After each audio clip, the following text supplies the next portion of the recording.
All right, everybody, I am back with a brand new DC update. And today's video is going to focus around a rare win for DC Comics. And DC has needed a win for a long time. And we're going to take a look at a few things here today, and I will have another DC update tomorrow with a bunch of stuff. But I wanted to focus on this one thing today. So let's take a look at what I have grabbed. So it was revealed that Batman issue number 142, which is the first issue written in the Joker Year One storyline by Chip Zdarsky, has officially sold out. It says, sold out. Batman number 142, the first part of the new Joker Year One storyline by writer Chip Zdarsky, artist Andrea Sorrentino. I can't even spell this or pronounce this next guy's name. Stefano Nessi and Alejandro Sanchez has completely sold out at the distributor level before it was even officially released this week by DC Comics. Now, that is at the distributor level. You can still find this, and I suggest if you collect comics or you're interested, that if you want to, go out and purchase this before they do completely disappear from shelves at comic shops. It says a second printing of the issue will be released on March 5th with a brand new cover. The Joker Year One storyline will continue weekly for the next 2 weeks in February. So I'm actually excited to read this storyline. The first issue came out, and it was pretty decent. Now, before I talk about the first issue, we need to go back to when this all started. So this all started with Batman 3 Jokers. This is a storyline from a couple of years ago. I actually did a review on this on my channel, and I'm going to leave a link to this video in the description of this video, so if you want to go back and watch the review on this. Now, I'm going to tell you I'm not a Joker fan. Out of all of the villains in the Batman universe, the Joker is my least favorite, because to me this character is a cop-out.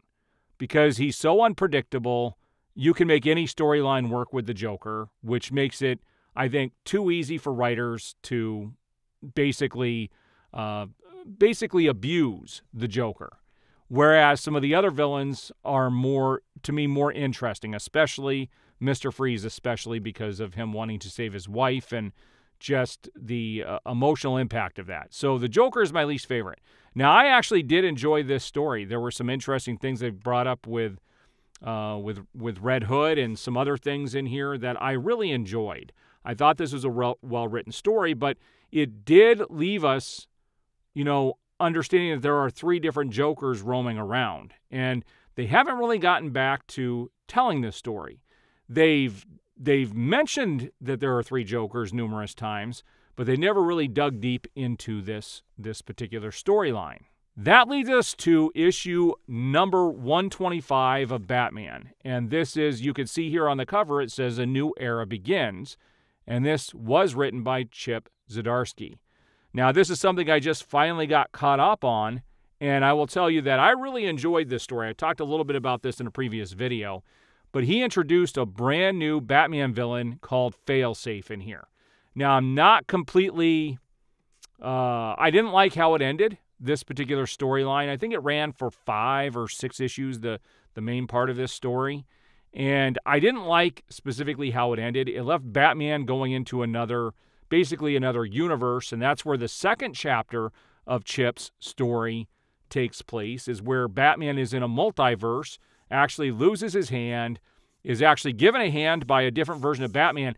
And that story, there were some pretty cool things about that storyline, because as Batman was going through the multiverse, trying to get back to his universe, he encountered a bunch of different Batmans, and he got to meet the 66 Batman, the 89 Batman.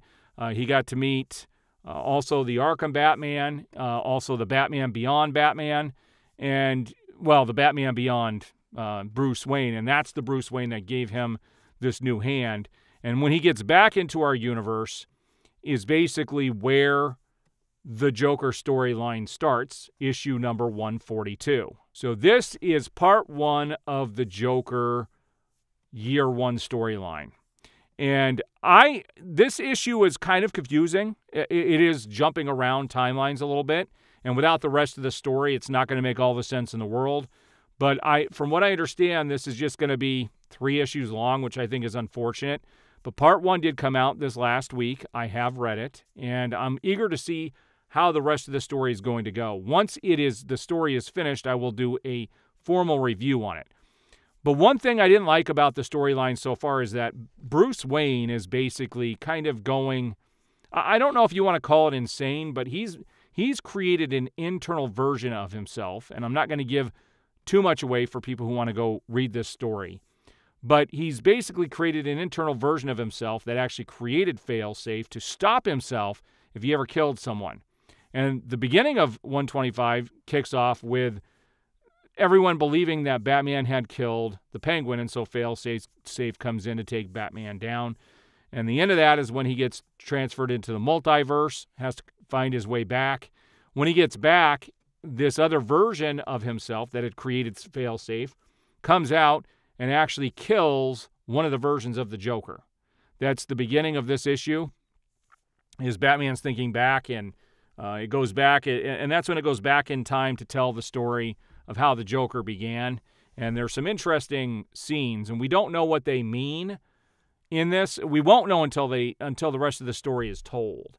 But this does seem to be wrapping up or going back to tell the whole story of the 3 Jokers and how everything came to be. And this is one of the first things that I think has sold out for them at the distributor level in a very long time. And so if you're interested in this story, I would recommend going to pick it up, and also pick up everything from 125 up until now. Out of the last 4 or 5 years of Batman, this is the most interesting story, everything from 125 up until now. It hasn't been this good in years. And so it's not perfect. Like I said, there are some issues that I have, especially with the way the fail-safe story ended with Batman out in space. And that whole thing was a little over-the-top ridiculous.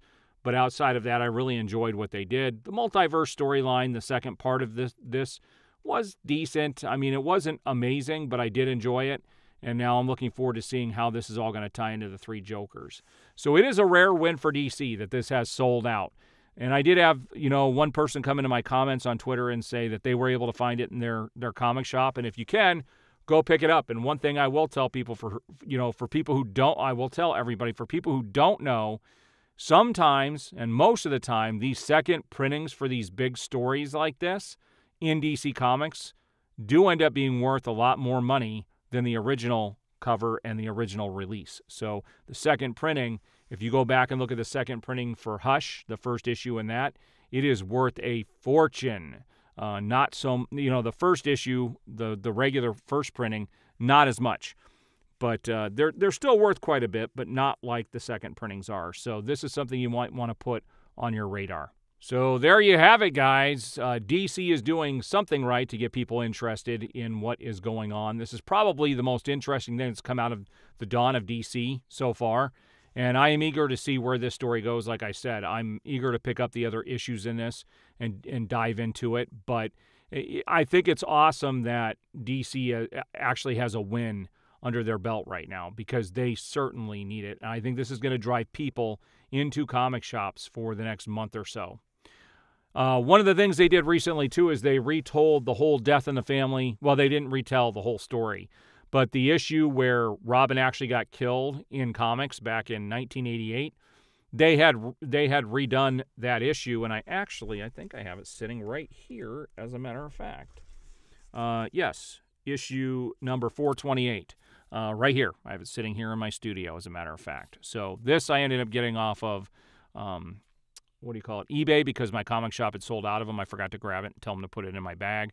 But this here, pretty awesome. Now, what you can see is it says from the DC Vault. There were 4 issues in this. This is book 3 of 4. I think DC lost an opportunity here by not releasing the other 3 issues along with this. I think you should have done a reprint on all of them. This one sold out, so they actually had to come out with a reprint, and there were 2 different covers for the reprint, and I did get those 2 covers. I just got them a couple weeks ago when I went to my comic shop. So that's something else I would recommend picking up if you guys have a chance to get it. DC's doing a couple of interesting things. They need to do more to get these readers back, but I appreciate the effort in what they're doing, but I really think they missed the boat with not releasing the other 3 issues of A Death in the Family as reprints. All right, guys, there you have it. What do you guys think about what DC is doing right now? What do you think of the whole dawn of DC? For me, the whole thing has been underwhelming so far. I do still have to read some World's Finest, some of Batman and Robin, and I do have, there's something else I need to read too. Oh, Green Lantern. I've read the first issue, but I need to read the other 5. So I am getting caught up on a bunch of stuff so I can start talking about this stuff more on my channel. All right, I do appreciate the support. I will be back tomorrow with a regular DC update with all kinds of information, so that could be a big one. All right, guys, we will see you on the next one.